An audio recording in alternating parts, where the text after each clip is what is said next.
I want to thank you, the UDK, for inviting me. It's wonderful to be in Berlin and to be in the school. And a special thank to Professor Hauser for the introduction. Today I will talk about invisible forces. So what are those? I call invisible forces the ones of nature, the ones that we have been disregarding for way too long, and that we can no longer dismiss because our own survival depends on those. We're talking about solar radiation, wind, way the structural loads travels through buildings, the way the materials are used and perform, the way that the water is managed and preserved, and so as many other non-renewable resources. Those are the invisible forces I will be looking at today starting with a sentence I came across some time ago by Bucky Fuller, 1962. Forms are inherently visible and no longer can form follow function because the significant functions are invisible. That basically destroy the entire premises of modern architecture. Form, follow function. Well, functions, the ones that are relevant to us today, are no longer visible. I will show a selection of work that deals with those forces and the manifestation of those forces in built form. In three classes. One is volume, and so the way that structural forces work, and also building systems that are very often invisible above that ceiling, below the floor. Invisible forces manifesting onto surfaces, structural again, like stressed skin, but also in terms of visibility, transparency, opacity, sun radiation, and whatever hits the surface of buildings. Third category deals with large-scale infrastructure, the field. In 1638, this man, Galileo Galilei, made a very interesting experiment. Someone asked him to calculate the bone structure of a giant man, 3 times as tall as a normal man. How would that bone structure work? And he came up with a solution that required a section that was 10 times bigger than a regular bone. And so by doing so, he says, hey, structure does not follow the linear rule of proportion that the entire Renaissance was based on. So in this one stroke, in some way, he undermines the entire construct of Renaissance. There is hardly one single measure or dimension in the entire production of Renaissance writing. And he says, well, you cannot scale things up because they don't work. The next big step, for me anyway, is found in Darcy Thompson, very known on growth and form. And this time he looks at the inner structure of the bone. So he goes one step further, and now he finds the structure forces actually are traveling in very specific trajectories within the bone structure. So he seems to be suggesting that actually it's not even an issue of size, but it's an issue of grain.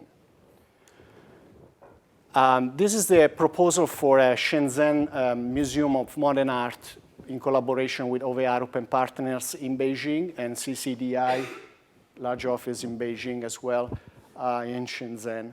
The proposal has many design aspects, but today I want to focus on one particular feature, which is the open structure of the lower portion of the building. Our our desire was to maintain a certain flexibility of circulation at the base, and yet maintain a rather solid and flexible space at the top for exhibition space. So we had to liberate the bottom part, the lower part of the building, and create some somewhat very romantic type of almost nature scale cavities within the building.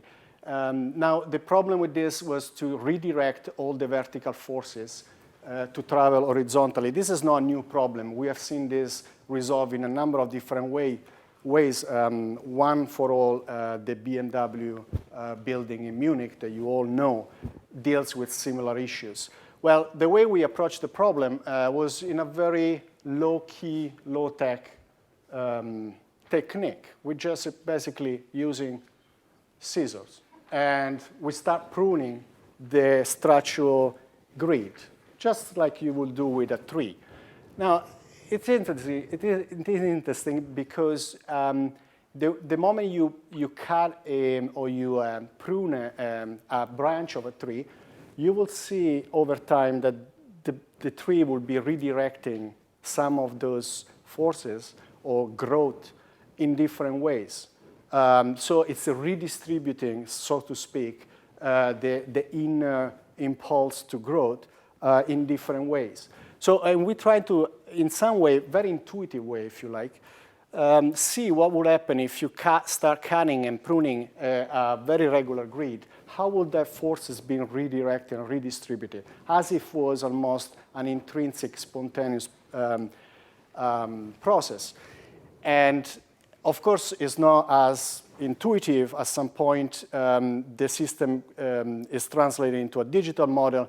Every red line is precisely a way of transfer the load diagonally, and then into the engineer software for evaluating those forces. And we found actually, amazingly, that we could arrive at a most neutral or evenly distributed load. Now, this is nothing of this is new. We've been using load analysis for at least 30 years. I think what's really new is the way that the architect today can use that as a sketching tool. It's no longer send the stuff to the engineer and let him figure it out. It's at this point really a design tool that is within the design process, and so it's a back and forth between intuition, in this case, or poetry, if you want to call it that way, and some measurable analysis. Of course, that process results in something that is probably different than what you have seen before, just because of the scale and the sophistication of the process. Next project deals with whatever happens within the wall. This is a comparison between what we used to call poché. This is a big, it's a big, thing for architect, the poché. We show space through poché. But poché is really dead material. Today, within the same thickness, we are really housing a lot of different systems. And it's not dead material, but it's really alive and active and interactive. The study that I've done for this project, Lombardia government headquarters shortlisted with partnership with Stephen Hall and Guy Nordenson for the Milano Lombardia government. I have mostly focused on the design and development of the skin system, which really wraps around the entire building. And the ambition here is to really bring all the system, push all the system of the building to the skin entirely, no exception. Structure is there in form of vertical columns that act also as sun shading devices, but most importantly, the buffer zone of the wall is perfectly integrated with the air conditioning system, so that return air is circulating through the cavity of the wall and insulating the building from the outside forces, and then being returned within the ceiling. Another interesting thing, you will say, hey, windows, well, they existed before. Well, actually, what you find today with cavity walls is that you can't open a window anymore. And I still think it's very important to stick your head and kind of fill the air outside. And the way we did this here is by providing a pocket window, as we call it, that crosses the cavity without interfering with the performance of the air conditioning system within it. This is a very special moment, I think, for architects. We look back, and I feel like we are the first generation that can start to develop or to even build some of the dreams, some of the utopias from the 60s and 70s. You all know probably the Frey-Otto proposal for covering an entire city under pneumatic structure, constant similar scale and ambition. Well, I argue that today we are first to have the skills and the tools to realize some of those utopias. A proposal for the Malpensa airport. This is second stage competition, again, international competition for the Olympics in 2015. The client asked for a space that would be connecting the airport to the train station, a new hotel. Right now, very uninspiring, terrible place. And we proposed large pneumatic roof. This is 85 meter long in 3 sections, almost floating, self-contained. Now, the novelty here is first the scale. You're probably familiar with ATFE. You cannot span more than 5 meters between mullions. And so one of the challenges was to go beyond the 5 meter, and some of the part of the solution was to use a cable net that really distribute the forces and reconnect the thin film to the surrounding structure. But the second challenge is really one of form finding. And here, again, there is part intuition, part analog technique. We build those by injecting concrete with pressure within a rubber mold. And with different density, different pressure will, of course, determine different shapes. You get the fatty ones here, very slim here. But we didn't just do that. We also start moving around the points of connection, which are also the columns. And here is the discovery, perhaps, for me, through the process, was that the pillow has a sort of a self-balancing geometry. That means that if you move away the columns, the depth of the pillow increases proportionally. So it's, in a way, already adjusting to resolve the forces that are generated by the longer span. It's all in itself. You don't have to even determine. It's a parametric system in itself. That means that, surprisingly, although the columns here are moved around and possibly in an apparently random pattern, what you get is a surprisingly even load diagram. So as you see here, we should be getting a lot of red stuff here, there, right? Where the span is longer, you will get red. Well, you don't, because, again, the pillow just get bigger and more resistant. Another interesting repercussion of moving those columns around in accordance to program specification under the pillow, you get an incredible variety of exposure. So that means a lot of different sun exposure and radiation. That means also you can start thinking of embedding photovoltaics. This is a technology by Vector Foiltech in Bremen. You're probably familiar with it. They invented the thin film laminated in a TFE, and we're providing support for some of the placement of those cells within the film. Another aspect is secondary today is the digital lighting. Being an airport, of course, this amazing horizontal plane will become sort of a screen for planes to land and take off. Moving into a different area, the one of interactive systems. I did a little research, and I couldn't find anything before this. 1924, I think, is the beginning of it. A building that looks like a body, or try to become a body. Some 40 years later, I'll never think I would really quote Warprix, but I'm doing it. So Warprix is creating the body that becomes the building. So there is a certain collapsing building body that has some repercussion onto what we do today. This is a design development phase for Thomson Reuters in Times Square, the headquarters. It's a tower on the west side of Times Square. They asked me to reconfigure the top of the tower, creating a new identity, having what we define as green media. I won't go into that. It's some sort of a corporate bullshit. But the good part of it is that the position, the location, and the orientation of the balloon is actually quite exceptional, and it gets a lot of sun exposure.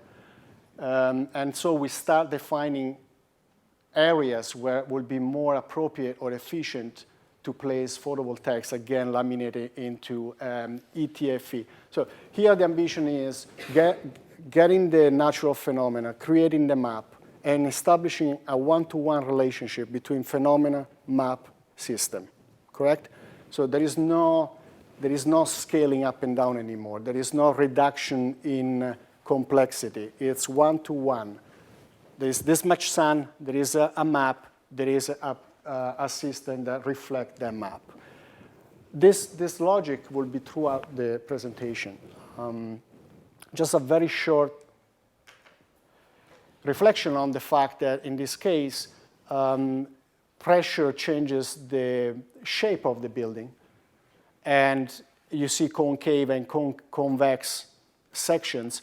That means that you are also changing the orientation of the photovoltaics as you reduce or increase pressure within. So you are really changing the efficiency of the cells depending on the time of the day just by pressurizing the structure.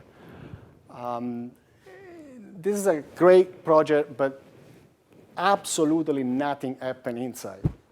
They decided that they wouldn't use it. Inside, we suggested there should be offices or some other special program. There are issues of, maintenance and legal responsibilities. So the structure would be, unfortunately, not used by human beings, maybe only robots. But that was an opportunity to actually transform this into a screen, 360 digital screen. And that opened up another design process about resolution, level of clarity, what kind of content can you show within that type of media. And we move now into the next stage section that deals with surfaces, talking about resolution. It's been one that intrigued me for the longest time. And here there are three different responses to resolution by three different artists. Antonioni blown up, probably we are all familiar with it, deals with resolution information looking at the photographic grain. The old, probably some of you in this room didn't even see it ever, but we used to use films in cameras and print them, and they would have a lot of grain in it. And that grain will define the resolution of the image. Richter has a different answer to that. Richter works with blur, very fashionable today. Who doesn't do blur? But blur started in contemporary art anyway with some of the work by Gary Richter, loss of resolution through blur. One of my favorite, Campbell, works with extremely low resolution screen, and he does wonderful work, again, within or across the threshold of what is visible, what is readable, how much information, how many pixels do I need to tell you the story. That's quite compelling argument to introduce the next project. Perhaps the one that got a little more recognition, it's the Green Peaks in Beijing for the Olympics, the largest screen at the time of construction, and the first being self-sufficient. 35,000 square feet, wrapping the building with an interactive, intelligent, custom-made skin. Part of it is devoted to energy production during the day, and then storing and using the energy for a nighttime performance. The story is very simple, very compelling. It worked. With the client, was key that I related the performance of production and consumption. The two things were never isolated, and that was the key, because for the longest time that I thought he will get rid of the photovoltaics, of course. And every day I was expecting that some strange printing would happen on the glass to represent it, and it didn't. Why? Because we always presented the project as a unit. The lighting could not exist if the power was not generated. It was also an issue of making the screen vulnerable to changing daylight conditions, which is quite a different take on technology. They will ask you for the higher resolution possible, maximum illuminance. And what we proposed was a screen that would behave precisely mirroring the weather condition of the day. If there was overcast sky, then the screen would be very dim at night. I felt that was a very hard sell, but actually we did sell it. One part deals with, something that looks very decorative, but in fact is not. The problem here was to create a certain variety and use the minimum amount of modules. I think as architects, we deal with that very often. How do you create a sense of variety and yet you keep it economic, simple, fewer modules? Well, interestingly, each one of those patterns is created by only 3 modules and more or less the same amount of energy. The pattern follows a number of parameters. One parameter is the interior use of the building, necessity of illumination of daylight, transparency, visibility. Some deals with, there is an overlay that is more poetic and is kind of a pattern of light reflecting off a water plane. But this is also art science. Each one of those patterns perform differently. So there is a clear relationship between what you see and what you get as energy. So a pattern is not just decorative, but it's really effectively a performative one. Another aspect that I really like of the project, I never told the client, but there were 2 systems that were in fact competing in some way. The cells that produce the power during the day were blocking the light at night. So somewhat there was a reconciliation of 2 systems. And for the longest time, I thought that was a problem. And I felt like it was silly to spend money and time on developing a photovoltaic system that was then kind of blocking light of another yet very expensive system in the back. And then talking to artist, I figured that was the special thing of the screen. That was exactly why the screen was unique. it was not all only about efficiency. It was about competing agendas, competing systems, and this is very much the case in almost everything that we do. So it was about finding the right balance. Now, there is a side story to this, and if any of you work in China, you're probably familiar with this. Project started in 2004. By 2006, I had 2 German manufacturers of photovoltaic Schuko Soundwaves coming with me to Beijing to find the right technology, develop it, and build a beautiful prototype by first half of 2006. After a few weeks, I get a call from the client, incident on site, the mock-up is broken here. And at that point, I thought the project won't happen. Unless a few weeks later, a very small, unknown company, Chinese, Suntech, came out and proposed to do the project. And they proudly sent me a picture, actually. I always kept it. They're showing me here that they actually, yes, this is a water bottle, plastic bottle cut in half. They're trying to achieve vacuum to laminate glass and photovoltaics. Right? This is a piece of plastic sheeting, and they're using a home vacuum cleaner. That's 2007. I think March, April 2007. They come up with the first prototype. Yes, that's tape. That's Scotch tape. They keep it together, the panel with Scotch tape. And I'm like, okay, so forget about the project. It was fun.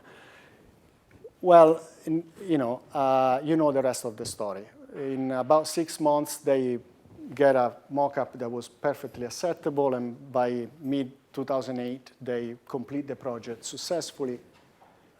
2010, they become the largest company of photovoltaics worldwide by volume. This is the project during construction. It has quite a presence, and at night, when the system starts to switch from production to consumption, I need to keep rolling, and I want to spend just a moment thinking about content, because from the very start, we thought of the project not just as architecture, but also as hardware, software, and content. This is a very special project. The building does not exist without content. If you think about it, during the day, it has its own presence. At night, it's just dark. And so the building became whatever content you are putting on. So it became very clear, pretty much at the beginning of the project, that we had to pay attention to the content as much as we did to the architecture.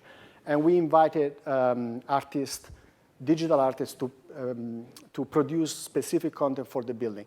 Now, looking at content in buildings, we did not really invent much. I went back, I know this place from my childhood, went back and looked closer at this beautiful church in Umbria, and I found there is an amazing sequence. It's an attack of a lion to a peasant, and you can see that it's almost 1 frame per second.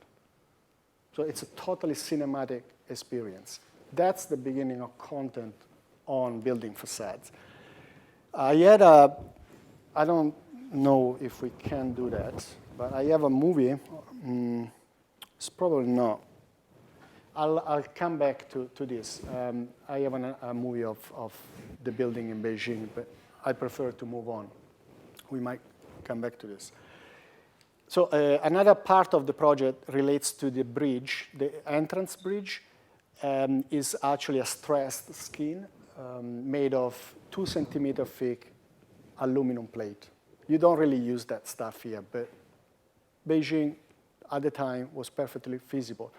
And we thought of taking the structural diagrams and via a series of translation of the diagram into a perforation pattern, we actually took away a lot of the material that was not required for structural reasons, And we made the old bridge much lighter, and we kept the integrity of the plate whenever the stress required. So by doing so, we really effectively engineered the skin to become one-to-one, again, responding one-to-one to the stress pattern via perforation.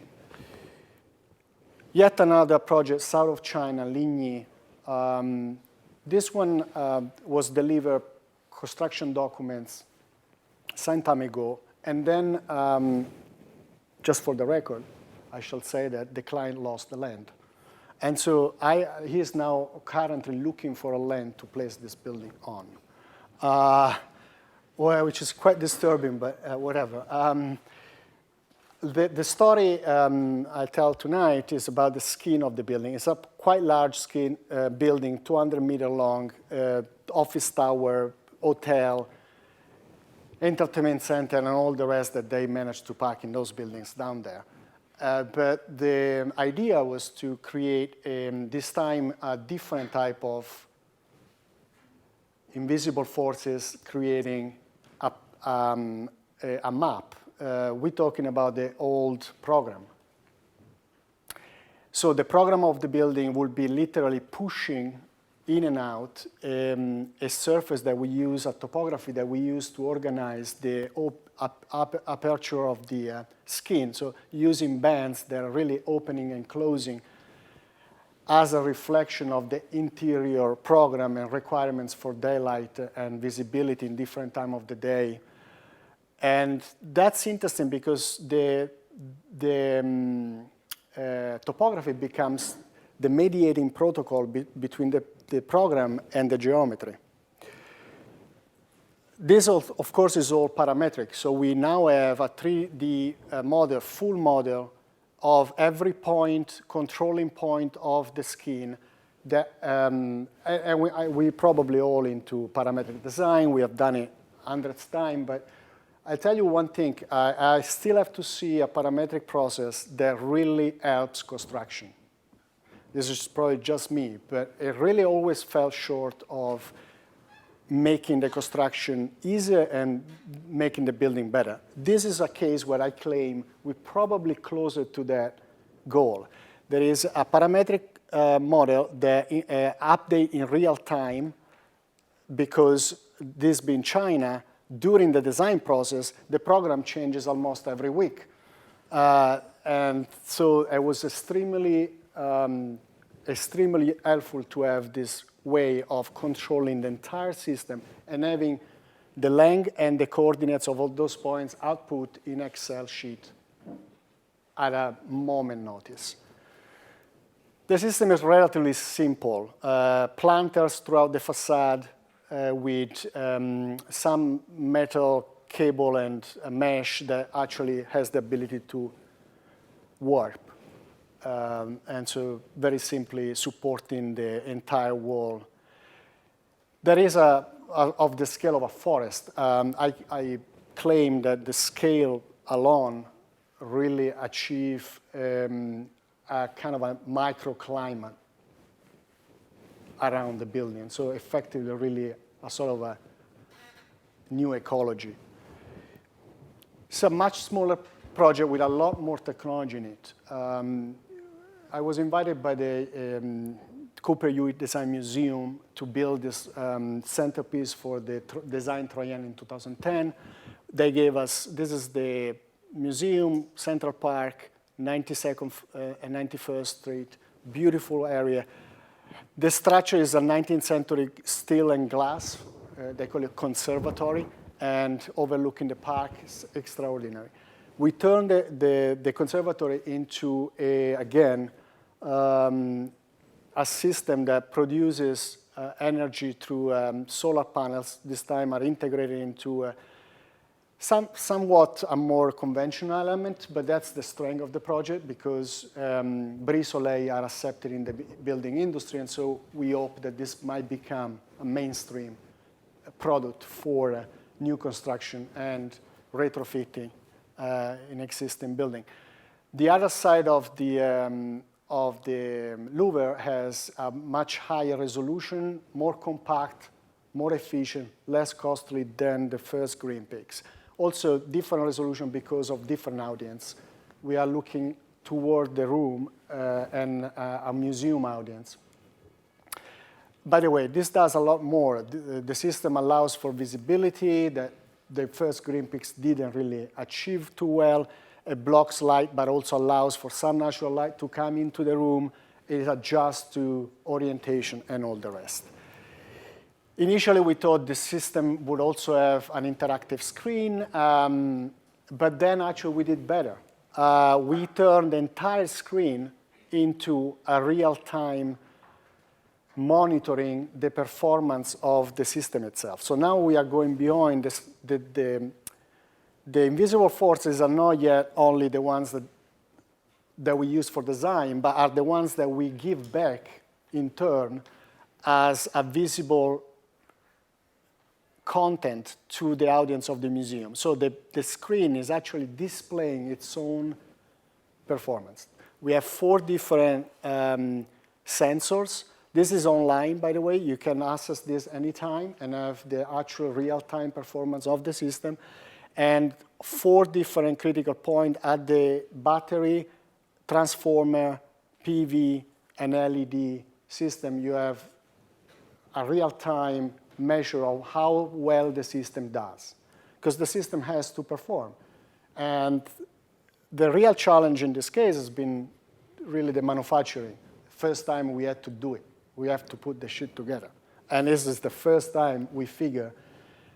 I had done a promise to the museum. The system is self-sufficient. And they really believe it.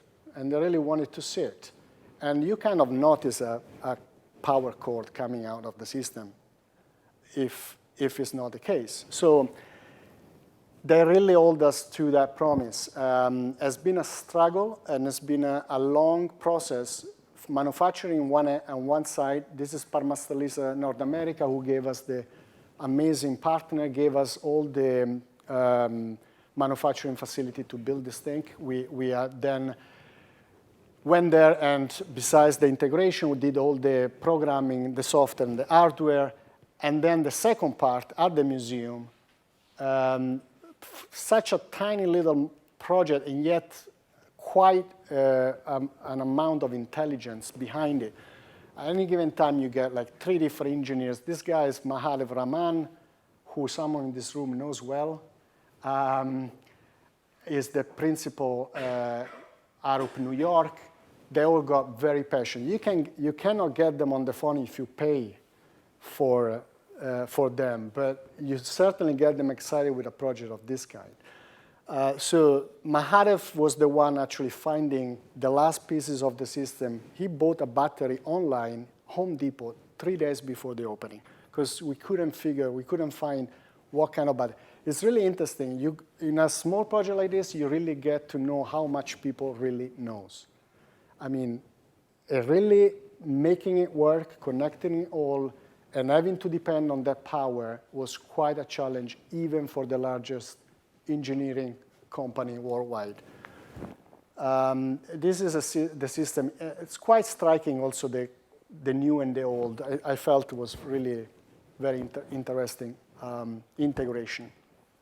And we patented the system now, and we made it into a product. We hoping to use it for especially retrofitting, because we can build efficient new buildings, but we haven't done much. 80% of the existing building stock will be still around 2030. 80%. So if we want to make a difference, we need to not only build better, but we need to retrofit existing buildings. Field is the last portion of the presentation. If you look for a moment at those 2 images, you might see some similarity. On the left is the coastline of the island of Manhattan, 1605, reconstructed. And on the right is the evacuation plan for the city of Manhattan today. And the red is the mandatory evacuation area. Means if you live there, you need to get out if a storm comes. It's quite interesting that the shape, the inner boundary, is pretty much the same, isn't it? So in fact, a few weeks ago, Sandy kind of restored the original coastline of Manhattan just for a few weeks, just to remind us that we can disregard forces of nature only at our own expenses. This is a project for the JRC, Joint Research Center of the research arm of the energy department of the European Community. We did a research for evaluating the impact of very large open field installation photovoltaics in the European landscape. You probably are familiar with the 20-20-20. You're not. 20% of the entire energy consumption should come from renewable sources by 2020, and 20% of CO reduction by 2020. Now, if we were to do that, to achieve that by using photovoltaics, we will need 8 times the amount of photovoltaics that we have today. How do you do that? It's the only way is just by building enormous fields everywhere in Europe. Now, we know there is a lot of growing public opposition to that. So it's interesting. The problem is no longer technology. It's public opinion. It's perception. And they understood that because for the longest time it was all about engineering. It was all about making it more efficient. And then they had to stop because people start to rebel against it. And here is, I think, I argue, is where the architect might have a very special place. I think we are best equipped to really deal with an issue that is technology, landscape, space geometry, perception, social agendas, you name it. There is everything in it. We've been looking at identifying 5 different areas in Europe. And the theory behind this is that if we have an issue, ecological emergency, and we associate something that is perceived as a problem, the result may actually be a solution. So why don't we use a very large infrastructure that we have to start building anyway to resolve some of century-old issues that we have in Europe, and we pretend that don't exist because we still think about the Tuscan villa and hill, and we're still dreaming of south of Spain. But if you've been there recently, you might have noticed things are changing pretty quickly. The first case is in Hamburg, and we did this before Sandy storm. I think there's some analogy or parallel between the situation of Hamburg, which is a very highly densely populated area, exactly where there is a depression and an area that is prone to flood, and in fact, history testify that there's been quite a few in the past century. We did some analysis and projections over the year with different scenarios of sea level trends, and I think it's no mystery to anyone, the city is going underwater. And there is also a particular troubling matching of the most vulnerable areas with highest density population. We identify an area that is best suited for a simple pilot project. We study the existing topography and morphology, so the way that the land historically has been divided, and by using some parametric tools, in this case is Voronoi. Yes, we also use Voronoi. Who doesn't? Voronoi just gave us the opportunity to re-divide the ground in a very similar way than historically happened. And we are working with the assumption that the land will need to be elevated, but at the same time, by doing so, we're also creating new capacity for the land to produce energy, to manage water and other important resources. So we are really seeing the synergetic opportunity of having to resolve a problem with a very expensive infrastructure. Why don't you use it to support energy infrastructure at the same time and resolve a few other issues in between?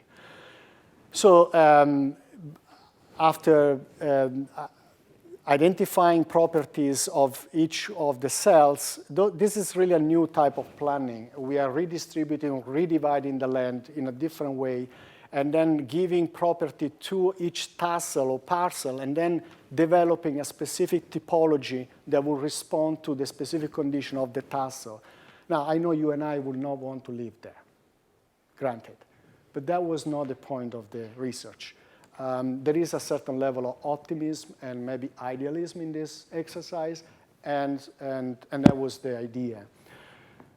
The idea is to move away from 18th century planning that is still being built as we speak, Aachen City, and move towards something that is maybe just slightly more sensitive to those resources. Second case is in the south of Spain, another astonishing case. It's some of you might be familiar with it, maybe because you go there on holidays, but some 50,000 greenhouses, they call them the Mar de Plástico, the Sea of Plastic. 50,000 just in Almeria, this little area, covered with plastic sheeting, which is creating enormous problems from social migrant population living under those conditions, and environmental emergency because they are not recycling the plastic, really swallowing literally old little villages pre-existing. So we identify an area that is, again, suitable by parameters to the purpose of the exercise. And we identify, again, relevant parameters, energy, potential for energy production, water management, drainage, soil type, and so on. In this case, we actually try something slightly different, and this is quite curious. It's a water flow line simulation. You launch those little guys to find those agents to find a lower point in the topography, effectively predicting in different conditions how water line would behave on the surface. Why would you do that? Because we argue those are actually probably the lines that you want to respect and you want to follow and you want to harness for your planning exercise. After that, we bundle up because that didn't give us really quite the size and the scale for our urban development. So we bundle up those lines with a system part of the optimization. We have different steps. Don't ask me how. But we come to a final tessellation again that is very specific to point, to the map and to the land and to the terrain. And we qualify those cells by a number of parameters, and we finally define for each type a different typology. And the typology will integrate production, agricultural production, some living and residential, public space, energy production, and so on. I'll be ending the presentation with just a very short, quick overview of what we do at school, at Pratt Institute. I've been teaching extreme ecology studio, advanced studio for a few years now that deals precisely with emergencies, environmental emergencies and crises, and ways that architecture can, should deal with that scale and with that scope. We look at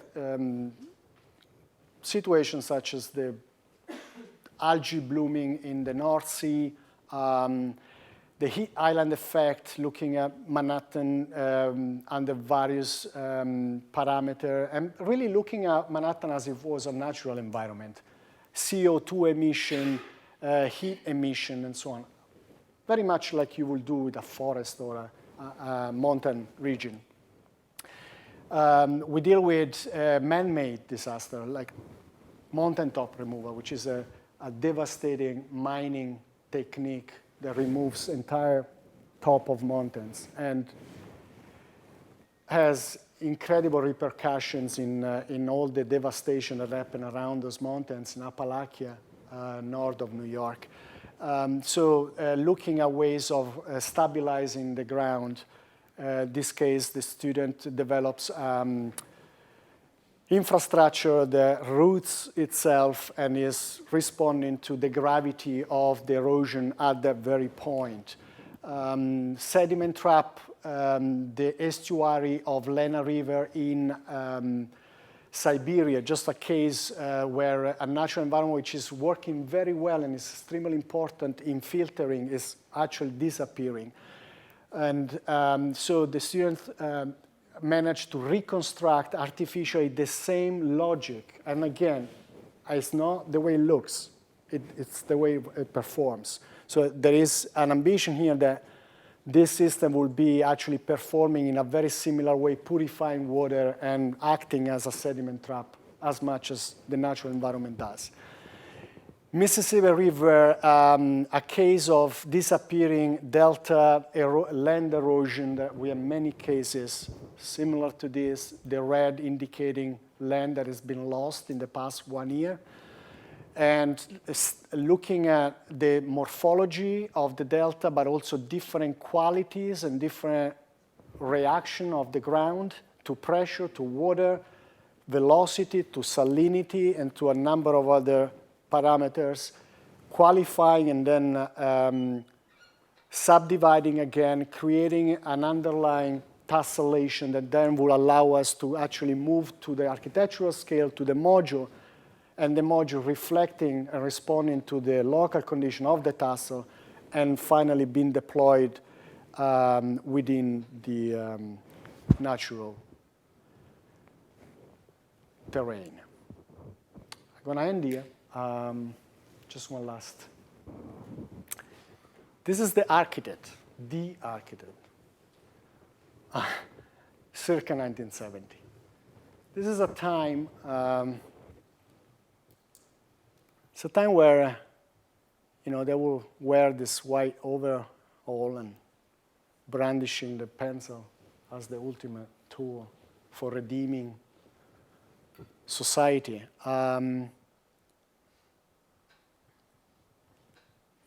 There is something, some ambition in the eyes of the architect. There is a certain authority emanating from the architect. There is actually some surprisingly similar ambition about saving nature. And, well, the authority is no longer there. The white overall, forget about that.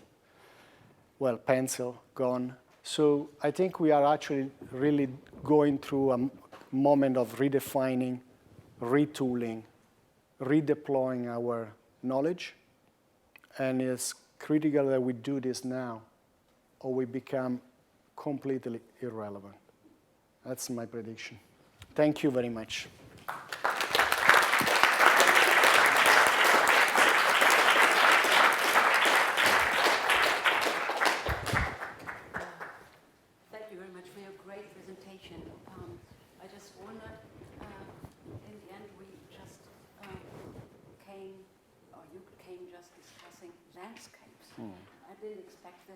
This size and this interest, because everything I read before was about media, and that media could go so far is just quite beyond my expectations.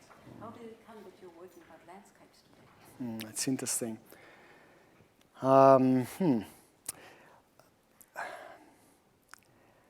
Well, I don't have an answer, but I think I am trying to deal with whatever is relevant at the moment, in the place I work, and at the moment that the project happened. So I found myself being put in different corners. I was in various moments of my life, I was the media world guru, and I was the this and that. And the technologies, and those are traps. And I found myself in those traps a number of times. So I'm pleased that I surprised you, because that means it's still possible to move away from expectations and still to be able to go straight to what you think is relevant at the moment and in the place that you work in. Landscape is relevant today in Europe, I think, very much so. It's indistinguishable from the city. Most importantly, I believe that infrastructure is the scale that will resolve some of those issues. It's no longer doing it house by house, building by building. I think we can and we should probably move on to the infrastructure scale if we want to make a difference. There will be questions and comments, I suppose. Fragen, Kommentare können auch gerne auf Deutsch kommen. Yes, you can ask in German. Yes, because the picture is still visible. I didn't get it maybe. What was it? It was a bad example for an old approach of changing anything? Or like the idea, the view, you describe the views of the eyes and everything is possible? Or what? That's a good question. Maybe we get it there. Well, you probably didn't get it because can't grasp it myself. I'm looking at this picture, and it's comforting on one end. It's comforting because there are things that I can control. There are tools that I know and that we know. My generation actually is a strange one because we grew up with those tools. I went to school and used pencil. And literally, while I was at school, I switched to, I remember the first AutoCAD. I was like release 12 or something. You probably, Christoph, you probably know better. But well, in Italy, it was much later, you know. We get things only a few years later, so 92. So I saw that transition. And I felt that I was okay, but then I saw immediately after that I wasn't because new tools were coming. So when do you stop learning new tools? You will say never, but in fact you will. I think we all have to, at some point, accept, well, I will talk for myself. I will probably, at some point, accept that I can no longer keep up with new tools and maybe go back to language. It's probably the last tool that you will still master. So here there is a comfort, but there is also anxiety. Because the way that those tools are obsolete is the same way that our tools, you and I, working today, are in some way already obsolete. So there is not really bad and good. It's not as simple. There is some of it that I like. And this is my father, by the way. So it's a picture of my father. He was an architect. And I'm struggling. I'm looking at it and I see some of the same anxiety, some of the same ambitions. There's no really simple answer to that. Would there be an image of today's architecture or today's architect? I mean, as explicit picture. I mean, there are several signs in it. I mean, it's a pencil, it's the white overalls. Yeah. Well, yeah, would probably be less. authority, That's interesting. Less today will be less explicit. You're saying that, yeah, on a semantic level, I think there are a lot of the signs of the profession, right? Very clear, identifiable. There is a strong pride. There is a lot to it that we might have lost, perhaps.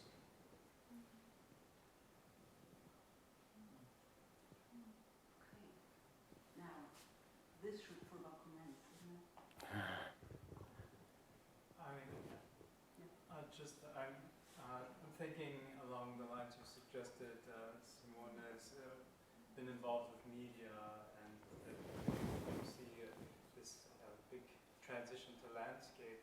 What I noticed in the presentation is that actually it appears that Simone is very skilled at moving through the media. So these tools are media, in a sense, a way of visually communicating architectural intent or engineering intent or technological intent or modes of habitation.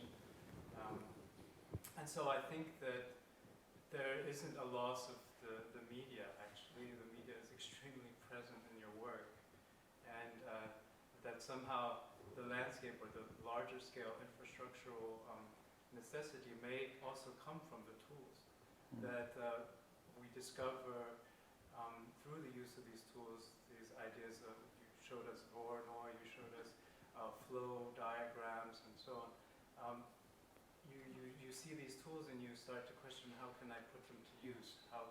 Where do they appear? Where are they intrinsically available? Is this something that you believe is also influencing your work? I mean, do you have a feeling you see something and then you think, okay, how can I jump on this media and use it? Well, I think this is not a question, but I comment on this, perhaps. I think it's a beautiful comment. It's again, on following up on the issue of tools as well, which I think it's one of the largest challenges for my generation, and I guess for every other generation. Do I jump on new tools? It's a conflicting relationship. Again, I had the ambition of mastering the tools. And full disclosure, I know Christophe for a long time. So I can speak of perhaps a very great admiration I have for the way you deal with tools, because you know them well and you use them to their full extent. I can't claim the same in a sense. I've never been a master of the tool. I never, or I've been on my time, but I had to disconnect from it for a number of reasons. I think we all do sooner or later. So how long can you stay relevant and informed with tools? That's really the question. And how do you use tools? And are you even entitled to use tools that you don't yourself fully master? Right? And that provokes the next question, which is, isn't architecture truly teamwork? And is that also one of the aspects of the teamwork, of the coming together, comprehensive, multidisciplinary effort, which is about, having different roles within that process? I've been exploring tools that were not entirely familiar to me, not until recently. And I find them exciting. I find them very productive. I respect them. I try not to misuse them. And I found incredibly productive relationship with other people through those tools. The tool really forced me to share an idea with someone and being a true partner, because that one someone will bring his part of the knowledge, often being the tool. So not being a master of the tool means also you are forced to share your work and ideas and accept true partnership. Is it then still a tool, or is it something that is really a structuring everything. Well, that's another question. Sure. How much the tools that... The position of the actor network theory, Right. and I think it's not by chance that they are discussing the question of the activity of the agency coming from, tools as they are operating in a certain field. And I think your description is quite close to that idea. It also makes clear how important this media question is. Right. Are there other questions or comments? Any question? Also yes and no question. That's fine too. Okay, a yes and no question. I think we all want... Still working with Yeah. light? Oh, can I not work with light? Yes and no. Yes, but it's not driving force right now. It's been for a while, it's been for a few years, until the day I was told I was a technologist. Then I said, hold on. No longer. Yeah. Okay. But yeah, I guess we all want to go get a drink, right? Thank you very much. Thanks. Thank you.